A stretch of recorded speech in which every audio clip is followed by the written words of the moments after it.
Says in the book of 1 Peter chapter 4 verse 15, but let none of you suffer as a murderer or as a thief or as an evildoer or as a busybody. Those are gossipers, backbiters, or in other men's matters. Do you not know there are a lot of people who are suffering because you're just nosy? Are you a backbiter? Are you a gossiper? You may say, oh, Preacher Warren, I have a lot of enemies. Well, sometimes you can make enemies by the wrong that you do to them. If you're chasing after another woman's husband, are you trying to take another man's wife? Right there, you're making an enemy. Everybody's not suffering for the name's sake of Jesus.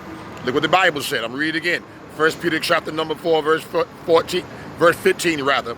But let none of you suffer as a murderer. You in jail because you murdered somebody. Or as a thief, you a robber. Or as an evildoer. Or as a busybody in other men's matters.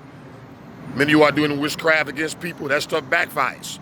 Especially when you work witchcraft against a child of God. Ain't no weapon that formed against a child of God shall prosper. You'd be surprised how many people sitting around got Wicca in the house, burning candles, got voodoo dolls. They spend 8 hours trying to put a curse on somebody's marriage because they're jealous. You know what happens? It backfires. Before you know it, they get into a car accident or someone kills them. Whatever evil that you wished on somebody else, it backfired against that person. Now they end up in the news. Don't suffer as an evildoer, or rather suffer being a Christian. They that live godly in Christ shall suffer persecution. But I have news for you. David also said, many are the afflictions of the righteous, but the Lord will deliver you out of them all.